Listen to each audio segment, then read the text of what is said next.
Sementara ini pasti kita akan dibatasi geraknya oleh WTO. Tetapi ada satu klausul yang perlu kita angkat bahwa ini adalah penyelamatan sumber daya alam Indonesia demi kehidupan bangsa Indonesia. Dan ini tidak bisa diganggu gugat oleh WTO karena ini menyangkut hak asasi manusia Indonesia. Nah, kita tinggal mencari jagoan-jagoan hukum Indonesia yang mampu menjabarkan dari Undang-Undang Dasar pasal 3, pasal 33 ayat 3, bagaimana mensejahterakan bangsa ini melewati larangan ekspor. Karena apa? Presiden berkewajiban menjalankan perintah konstitusi. Sehingga kita lihat tidak ada takutnya. Siapa takut gitu ya. Tapi kita juga harus berhitung-hitung. Kebetulan industri hilirisasi tambang ini sudah maju, sehingga hasilnya sudah bisa dilihat ada ferronikel, ingot, dan sebagainya, nickel made. Sekarang tinggal kita berusaha membangun industri dasar yang membutuhkan nikel, sehingga kita mempunyai suverenitas di dalam industri-industri yang menggunakan nikel. Karena di kebijakan nasional mineral dan batu bara itu menyatakan bahwa seluruh sumber daya alam di Indonesia dipergunakan untuk mensejahterakan bangsa Indonesia dan bahan bakunya dipakai untuk membangun industri dasar yang harus kita miliki.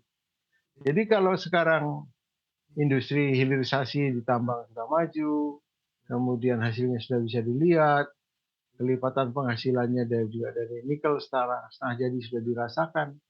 Tinggal kita sekarang bagaimana mendorong pemerintah supaya berani memulai membangun industri dasarnya untuk komponen mobil, untuk jarum suntik, ferronikel, kemudian ada beberapa industri yang membutuhkan untuk mobil baterai, untuk pembuatan baterai, dan yang belum kita punya memang teknologinya, tapi teknologi bisa kita atasi dengan penugasan-penugasan kepada para akademisi maupun kepada industri di dalam rangka menelurkan industri yang berbasis kepada nikel.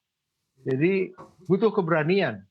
Kalau kita tidak berani ya kita akan dijajah. Mari kita maju perang dengan bambu runcing sehingga kita merdeka dari jajahan kolonialisme. Kan sebenarnya yang terjadi sekarang mereka tetap ingin mendikte kita. Oke, baik. Tapi kata teman-teman Baik, baik. di barat, ya. Oke, seperti itu. Pak Huda, kalau tanggapan Anda seperti apa? Worst case-nya begitu kalau memang kita kalah di WTO. Iya, Mas. Jadi memang seperti disampaikan Pak Joko ya, sangat setuju sekali kalau misalkan sumber daya alam ini digunakan untuk kesejahteraan masyarakat luas gitu. Nah, apabila kalah nih kan, ini kan Uni Eropa itu melihat bahwa Indonesia melakukan unfairness trade gitu kan. Nah, kemudian dibawalah ke WTO.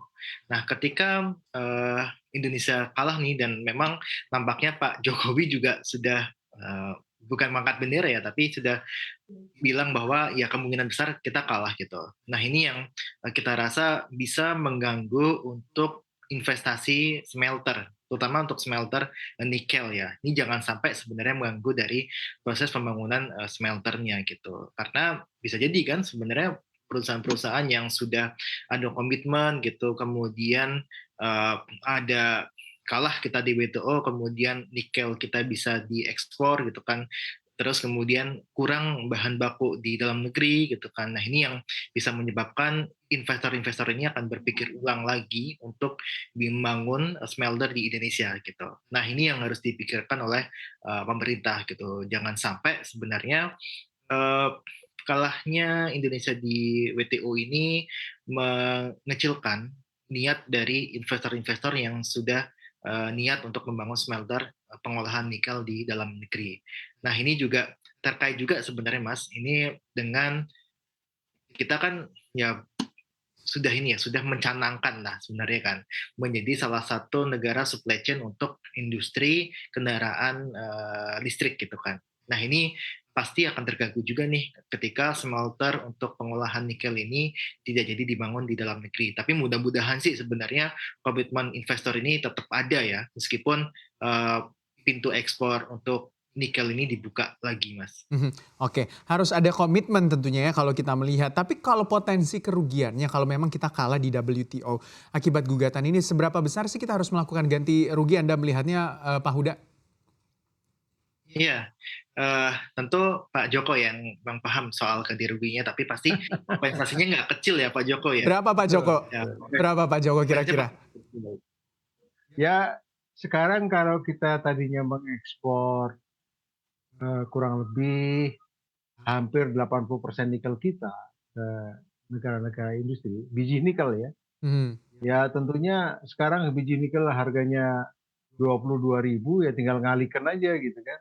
Tapi kan sebenarnya itu hitung-hitungan yang kasar sekali dan tentunya mereka akan menuntut lebih banyak ya, yang akan menekan Indonesia.